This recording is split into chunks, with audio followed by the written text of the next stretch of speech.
Hello guys, welcome to Question Times. അപ്പോൾ നമ്മുടെ നെറ്റ്ഫ്ലിക്സിൻ്റെ ഡാംസെൽ എന്ന മൂവി റിലീസായി. എല്ലാവരും കണ്ടുവന്ന് പ്രതീക്ഷിക്കുന്നു. അപ്പോൾ ഈ മൂവിയുടെ ഒരു റിവ്യൂ ആണ് നമ്മൾ നോക്കാൻ പോകുന്നത്. സോ നേരെ വീട്ടിലോട്ട് തുടങ്ങാം.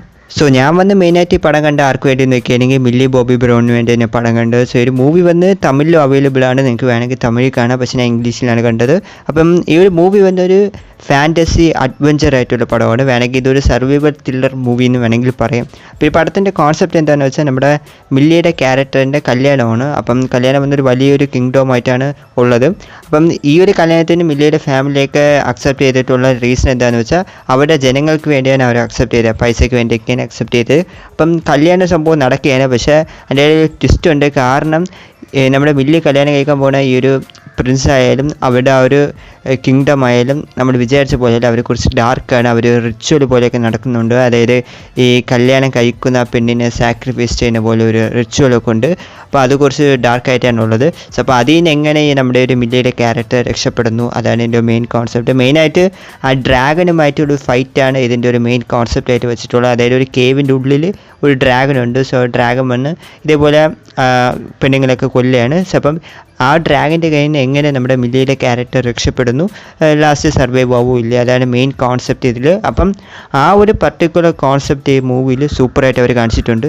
അപ്പോൾ ഈ മൂവിയിൽ ഞാൻ പോസിറ്റീവായിട്ട് പറയുകയാണെങ്കിൽ ഫസ്റ്റ് തന്നെ നമ്മുടെ മില്ലി ബോബി ബ്രൗണിൻ്റെ പെർഫോമൻസിനെ പറ്റി പറയണം. വേറെ ലെവലായിരുന്നു. കാരണം മില്ലി വന്ന് തനിക്ക് കൊടുക്കുന്ന ഏത് ക്യാരക്ടർ ആയാലും സൂപ്പറായിട്ട് അഭിനയിക്കും. ഇപ്പം നമ്മുടെ സ്ട്രേഞ്ചർ തിങ്സിലെ ലെവൻ ആയാലും നമ്മുടെ എലോണ ഹോംസ് ആയാലും സോ അങ്ങനെയുള്ള ക്യാരക്ടേഴ്സൊക്കെ സൂപ്പറായിട്ട് അഭിനയിക്കും. അപ്പോൾ ഈ ഒരു ക്യാരക്ടറും നമ്മുടെ മില്ലി വന്ന് കിടിലമായിട്ട് പെർഫോമൻസ് ചെയ്തിട്ടുണ്ട്, വേറെ ലെവലായിട്ടുണ്ട്.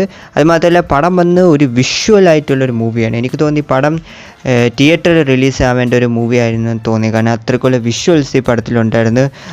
പടത്തിൻ്റെ ക്വാളിറ്റിയും സൂപ്പറായിരുന്നു. പ്രത്യേകിച്ച് ആ ഫൈറ്റ് സീനൊക്കെ, ഡ്രാഗനുമായിട്ടുള്ള ഫൈറ്റ് സീനൊക്കെ സൂപ്പറായിട്ട് അവർ കാണിച്ചിട്ടുണ്ടായിരുന്നു. അതായത് ആ കേവൊക്കെ എന്താ പറയുക നന്നായിട്ട് കാണിച്ചിട്ടുണ്ട്. ആ കേവിനുള്ളിലുള്ള ചില കാര്യങ്ങൾ, അതിൻ്റെ ഉള്ളിലുള്ള ചില ക്രീച്ചേഴ്സ് തുടങ്ങിയ കാര്യങ്ങളൊക്കെ ഗംഭീരമായിട്ട് കാണിച്ചിട്ടുണ്ട്. പ്രത്യേകിച്ച് ആ ഡ്രാഗനെ വേറെ ലെവലായിട്ട് കാണിച്ചിട്ടുണ്ട്. അതായത് കാണുമ്പോൾ തന്നെ നമുക്കൊരു പേടിയാവുന്ന രീതിയിൽ ലൈറ്റായിട്ടൊരു ഹൊറർ വൈബിലൊക്കെ അവർ കാണിച്ചിട്ടുണ്ടായിരുന്നു. ആ ഡ്രാഗൻ്റെ CG ആയാലും അത് വന്ന ഒരു ഫയർ ബ്രീത്ത് വരുന്ന ആ സീനൊക്കെ ആയാലും അതൊക്കെ ഗംഭീരമായിട്ട് കാണിച്ചിട്ടുണ്ടായിരുന്നു. അതുമാത്രമല്ല ഡ്രാഗന് വന്നൊരു ചെറിയൊരു സ്പെഷ്യാലിറ്റി ഉണ്ട്, സംസാരിക്കാനൊക്കെ പറ്റും. അപ്പോൾ അതൊക്കെ കണ്ടപ്പോൾ സൂപ്പറായിട്ടുണ്ടായിരുന്നു. സോ അതുകൊണ്ട് ആ ഡ്രാഗനുമായിട്ടുള്ള ഫൈറ്റ് സീനൊക്കെ ഗംഭീരമായിട്ട് കാണിച്ചിട്ടുണ്ടായിരുന്നു. പിന്നെ വന്ന് എനിക്ക് പടത്തിൽ ഇഷ്ടപ്പെട്ട കാര്യം എന്താണെന്ന് വെച്ചാൽ നമ്മുടെ മില്ലിയുടെ ക്യാരക്ടർ വന്ന് ഡ്രാഗൻ്റെ കൂടെ അങ്ങോട്ട് ഇറങ്ങി അങ്ങ് ഫൈറ്റ് ചെയ്ത് ജയിക്കുന്ന രീതിയിലൊന്നും അല്ല കാണിച്ചത്. അത് നിങ്ങൾ പടം കാണുമ്പോൾ പിടികിട്ടും.